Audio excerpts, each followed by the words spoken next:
साल 1999 जब पहली दफा शोएब अख्तर का सचिन तेंदुलकर से सामना होना था। इस यंग नौजवान को जहां कोई जानता भी नहीं था, तो वहीं दूसरी तरफ सचिन के क्रीज पर आने की खुशी में सचिन सचिन के नारे लग रहे थे।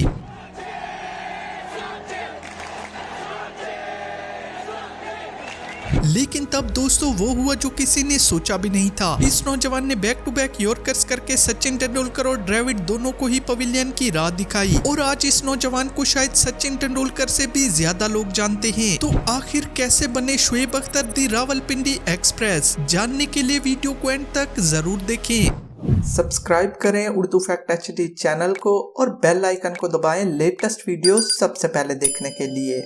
शोएब अख्तर 13 अगस्त 1975 को रावलपिंडी के छोटे से गांव मोरगा में पैदा हुए। 5 बहन भाइयों में सबसे छोटा ये बच्चा इतना कमजोर था कि 5 सालों तक अपने पाँव पर खड़ा भी ना हो सका। इसके पाँव भी इतने फ्लैट थे कि डॉक्टर्स ने भी यही कहा कि शायद ये बच्चा अपनी जिंदगी में चल ही नहीं सकता। लेकिन ठीक फॉरेस्ट गंप की कहानी की तरह ही वो न सिर्फ चले बल्कि दौड़े भी, और ऐसा दौड़े कि सब देखते ही रह गए। तो भागना तो दूर की बात, वो खड़े होने में प्रॉब्लम होती थी। तो फिर उन्होंने क्रिकेट का बॉल आपके हाथ में थमाया तो आप खड़े हो गए। मतलब ये कैसे? बाय द वे जब पैदा हुआ, मेरे हाइपर फ्लेक्सिबिलिटी की वजह से मैं चल नहीं सकता था। तो 4-5 साल में गिरता फिरता था, मैं रेंगता था, कभी चलता था, गिरता था। सो आई यूज्ड टू क्रॉल। तो जब मैं ये हो गया तो उन्होंने कहा ये तो क्या डिसेबल बच्चा पैदा हो गया।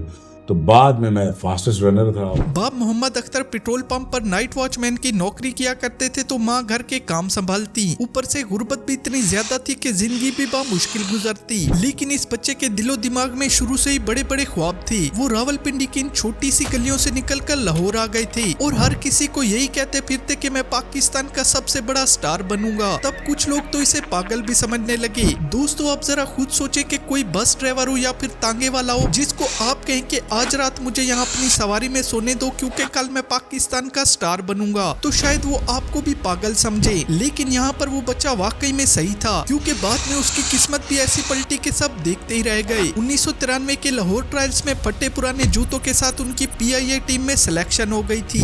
अब वो जब मैं उसको लॉजिक से समझा रहा था कंडक्टर को, लॉजिक ये थी, मैं कहा देख बात मेरी सुन, तू ऐसा दोस्ती कर ले और किराया ना ले। उन्होंने कहा यार बात सुन, ये तो मुझे तू ठग टाइप लगता है, और कहाँ गया? मैं गया पिंडी का हूँ। मैं गन्ने वाले के पास गया, मैंने कहा मुझे ठंडा जूस पिला। मैंने कहा पैसे हैं? मैं कहा पैसे नहीं। शुरू से स्टार वाला, बदतमीज नहीं।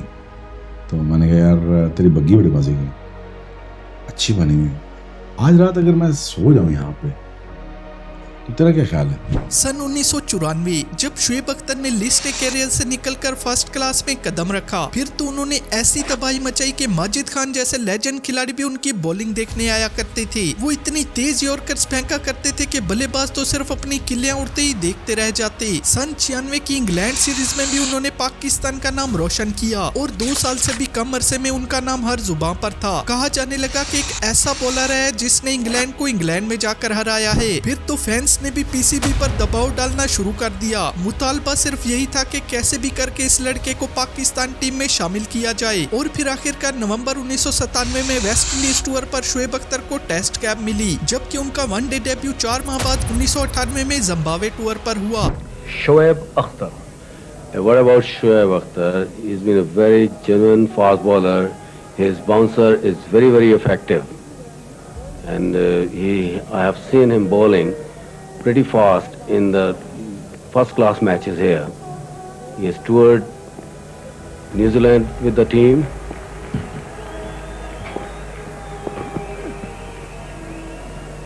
And last year he has toured with the Pakistani team to England. He has done pretty well there.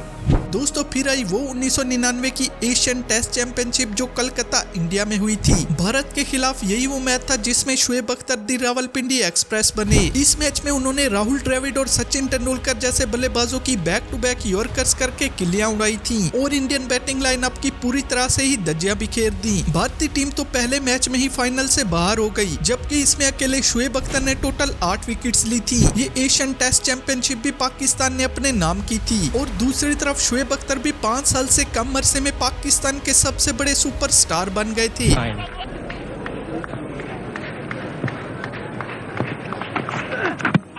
Was bowled in, quite expected, and Akhtar again gets it on the spot, and the Pakistanis have won the first test match in the Coca-Cola Asian Test Championship. फिर 2003 world cup तक शोएब अख्तर ने 95 one day matches में already 155 wickets लेने का record अपने नाम कर लिया था और अब वो न सिर्फ टॉप विकेट टेकर्स की फहरिस्त में शामिल होने लगे बल्कि क्रिकेट की दुनिया के गैंगस्टर भी बन गए। उनकी तेज रफ्तार बॉलिंग और खतरनाक बाउंसर से ब्रायन लारा जैसे बल्लेबाज भी जख्मी हुए। यानी अब शोएब अख्तर ने अपनी दहशत को भी पहचान लिया था और उसे भी इंजॉय करना शुरू कर दिया। इसी 2003 वर्ल्ड कप में ही उन्होंने 161.3 की एक ऐसी गेंद फेंकी थी जिसने वर्ल्ड रिकॉर्ड बनाया और आज 21-22 सालों बाद भी शोएब अख्तर का ये रिकॉर्ड अभी तक कायम है। उनकी तो ग्राउंड में एंट्री के भी चर्चे होने लगे। दोस्तों, जब 2005-6 में भारत के दौरे पाकिस्तान हुआ था तो सभी खिलाड़ी पीसीबी की प्रोवाइड की गई बस से आते जाते थे, मगर अकेले शोएब अख्तर किसी मूवी की तरह बाइक पर एंट्री मारा करते, जिसे हरभजन सिंह ने भी अपने एक इंटरव्यू में बयान किया था।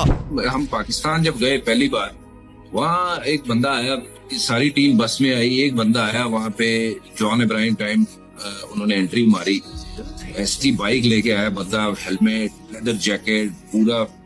यार ये पता नहीं कौन है कि ये बाइकर कौन अंदर घुसा आ रहा है। तो जैसे ही तो पूरा हेलमेट वगैरह उतारा तो ये शोएब अख्तर वहाँ पे अपनी बाइक लेके, बाकी टीम पूरी प्रैक्टिस करने आई है बस पे, तो ये बाइक लेके जॉन इब्राहिम वाली एंट्री मारी। वाह यार, चलवा है भाई। दोस्तों, शोएब अख्तर की जिंदगी तनाजात से भी भरी रही। वसीम अकरम ने भी कपिल शर्मा शो में शोएब अख्तर का एक वाकया सुनाया था जिसमें उन्होंने क्लब में उन्हें नाचते हुए पकड़ लिया था।